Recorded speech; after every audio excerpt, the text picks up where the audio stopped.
السلام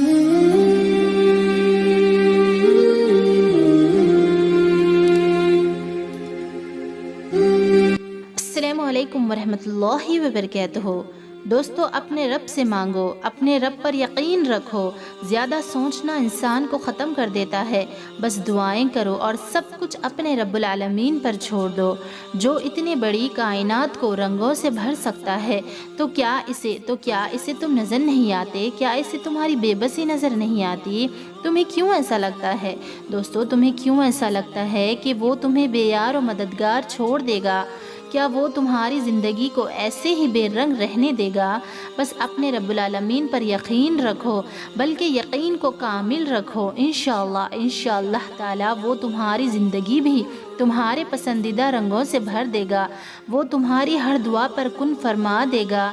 دوستو، یہ خیال کتنا سکون دیتا ہے نا کہ ہم اللہ ہی کے ہیں اور بے شک اسی کی طرف لوٹنے والے ہیں۔ صبر کرنے اور صبر کروائے جانے میں پتہ ہے بڑا فرق ہوتا ہے۔ بااختیار ہونے کے باوجود بھی اللہ کی رضا کے خاطر خاموشی اختیار کرنے کو صبر کرنا کہتے ہیں، اور دوسری طرف اپنی تمام تر کوششوں کے باوجود ساری طاقتیں استعمال کرنے کے بعد بھی کچھ حاصل نہ کر پائے بس اور بے اختیار رہے، اسے کہتے ہیں صبر کروایا جانا۔ دوستو، کن سے فیکن کا سفر صبر کرنے والوں کے لیے ہی ہوتا ہے۔ بے شک اللہ صبر کرنے والوں کے ساتھ ہے۔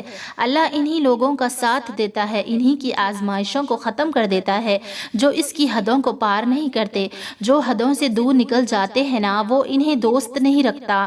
یقین مانو تمہارا رب واقف ہے ہر سسکی سے جو تم دل میں دبا لیتے ہو، وہ جانتا ہے ہر آنسو کو جو تم خود سے بھی چھپا لیتے ہو۔ تمہارا رب تم سے ناراض ہے، وہ تمہیں کچھ دینا نہیں چاہتا ہے۔ واللہ تم یہ گمان خود سے ہی کیسے بنا لیتے ہو؟ تمہارا رب تو خزانوں کا مالک ہے اور تمہارا دل اسے ہر دولت سے قیمتی ہے، پھر کیوں عام سے لوگوں کے لیے تم رو رو کر آنکھیں سجا لیتے ہو؟ ہاں، ابھی زخم تازہ ہے، دل کو سنبھالنا مشکل ہے، مگر وہ بھر دیتا ہے ہر زخم کو جب تم تقدیر کا فیصلہ رب کو تھما دیتے ہو۔ دوستو، اللہ کی چاہت ہی سب کچھ ہے، اللہ کی چاہت ہی سب کچھ ہے، اس کی رضا میں ہی سکون ہے۔ وہ ان قیامات سے عرصے کو بھی گزار دے گا جب تم اس کی چاہت کو اپنی چاہت بنا لیتے ہو۔ تقدیر کے کچھ فیصلے بے حد ظالم ہوتے ہیں، ان کو قبول کرنے کے خیال سے ہی اذیت روح پہ طاری ہو جاتی ہے، مگر پھر وہی لمحے محبت اور مسرت بن جاتے ہیں جب تم رب کی رضا کو ہی اپنی رضا بنا لیتے ہو۔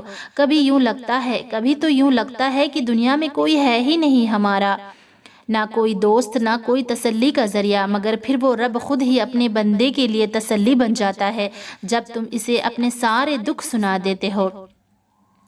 دوستو، آپ کو لگتا ہے کہ آپ کی دعائیں قبول نہیں ہو رہی ہے، آپ کے دماغ میں چلتے مسلسل سوالات کا جواب نہیں مل رہا ہے، آپ پر لگاتار مشکلات آ رہی ہے، آپ کو سہارا دینے والا کوئی نہیں ہے، آپ کا مسلسل مانگنا رائگاں ہے، آپ جو چاہتے ہیں وہ آپ کو مل نہیں رہا ہے، آپ کا رونا، آپ کا مانگنا، آپ کا گڑ گڑانا سب بیکار لگ رہا ہے آپ کو، تو پریشان نہ ہو، بالکل بھی پریشان نہ ہو۔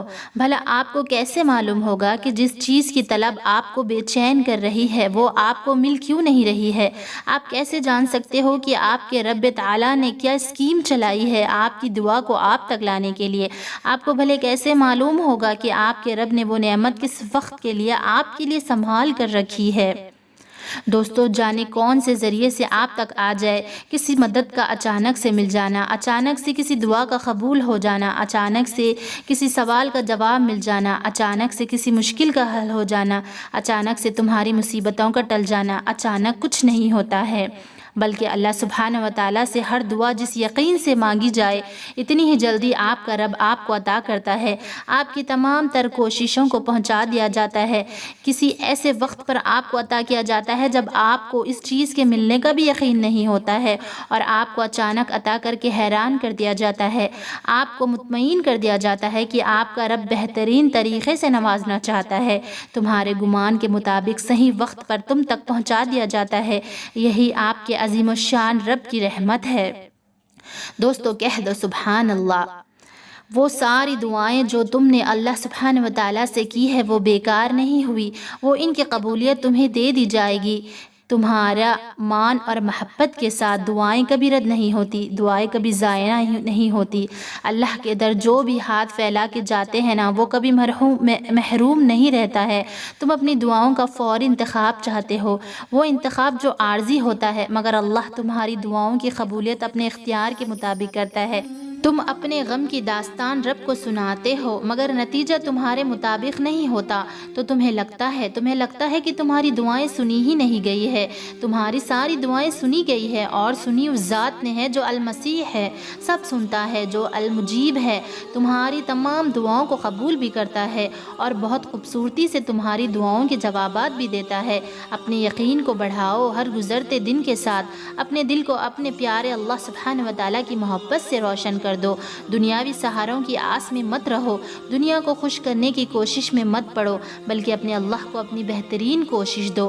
تم اللہ کو مناتے ہو نا، تو اپنے اللہ کو پہچانو کہ کون ہے تمہارا رب اور کس قدر بلند ہے۔ وہ سب کچھ اللہ سے ہے دوستو، سب کچھ اللہ سے ہے، اور سب کچھ اللہ ہی ہے۔ ہم انسان ہیں نا، اسی لیے یہ بات کبھی نہیں سمجھ سکتے کہ اس ایک لفظ کن کی کیا اہمیت ہے۔ یہ وہ لفظ ہے جس پر پوری کائنات بنا دی گئی ہے، اور ختم بھی اسی لفظ پہ کر دی جائے گی۔ سو اس لفظ کو کیا ایسے ہی کہہ دیا جائے گا؟ نہیں، وہ کن تب کہتا ہے جب اپنے بندے کے لیے بہترین کا وسیلہ بنا دیتا ہے، اور کبھی کبھار وہ جانتا ہے کہ میرا بندہ میرے لیے صبر کرے۔ کیا اس کا حق نہیں کہ اس سے محبت جتائی جائے؟ کیا اس کا حق نہیں کہ اس کے لیے تھوڑا سا انتظار کیا جائے؟ دوستو، اور ایسا تو ہو ہی نہیں سکتا کہ جو خواہش تمہاری زبان پہ ہر دعا میں رواں رہتی ہے وہ تمہیں نہ ملے۔ جانتے ہو وہ دعا کی توفیق دیتا ہی تب ہے جب اس نے کن کہنا ہوتا ہے، ورنہ ہمارے آس پاس ایسے کتنے ہی لوگ ہیں جو دعا مانگتے بھی نہیں ہیں، صرف یہ سوچ کر کہ اللہ نہیں سنتا ہے۔ تو اگر تم اس کے کن کا انتظار کر رہے ہو تو کیسے ممکن ہے کہ کوئی بندہ اس کی بارگاہ میں جائے سسکتے ہوئے اور وہ اس کی دعا کو قبول نہ کرے؟ بس انتظار کرو، صبر کرنے والوں کے لیے ہی معجزے کرتا ہے اللہ سبحانہ و تعالیٰ۔ کائنات کی ساری طاقتیں ہمارے ساتھ ہو، مگر اللہ ہمارے ساتھ نہ ہو تو ہم ذلیل ہو کر رہیں گے، اور اگر کائنات کی ہر طاقت ہمارے خلاف ہو مگر اللہ سبحانہ و تعالیٰ سے ہمارا تعلق صحیح ہو، تو پھر ساری دنیا مل کر بھی ہمارا کچھ نہیں بگاڑ سکتی ہے۔ اے اللہ پاک، میں جانتی ہوں میں آپ کی پاک محبت کی قابل تو نہیں، مگر پھر بھی یہ دل آپ کی محبت کو پانے کے لیے بے قرار ہے۔ اے میرے پیارے اللہ پاک، آپ مجھے اپنی محبت عطا کر دیجئے۔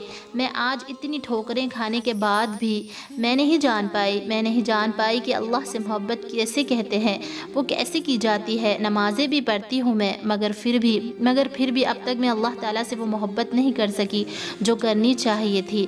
میں سمجھتی تھی کہ اس محبت کو سمجھ جاؤں گی، مگر ایسا نہیں ہو سکا۔ اللہ کی طرف جاتا راستہ بہت طویل ہے، ضروری نہیں کہ ہم اس کی آخر تک پہنچ جائے، بلکہ ضروری تو صرف یہ ہے کہ جب موت آئے تو ہم اسی راستے پہ ہو، چاہے لڑکھڑا رہے ہو مگر اس سیدھے راستے پر رہیں۔ جب دل میں کچھ کھٹک رہا ہو تو توبہ کر کے اپنے اعمال درست کر لے۔ ماضی جیسا بھی داغدار ہو بھلے، مستقبل کو ہم اپنے مرضی سے لکھ سکتے ہیں، اور یہی اللہ سبحانہ و تعالیٰ سے محبت ہے۔ اور میں ویسے نہیں کر سکی جیسا کرنی چاہیے تھی، مگر ہاں مجھے ان چیزوں سے محبت ہو گئی ہے جن سے اللہ کو محبت ہے۔ مجھے نماز اور قرآن سے محبت ہو گئی ہے۔ اللہ سے بات کرنا اور دعائیں مانگنا اچھا لگتا ہے، اور مجھے یقین ہے کہ اگر اللہ سے محبت میں ولیوں اور نیک لوگوں جیسے نہ بھی بن سکی، تب بھی میں ایسے اچھے کام کرتی رہوں گی جن سے کم از کم وہ تو مجھ سے محبت کرے گا نا۔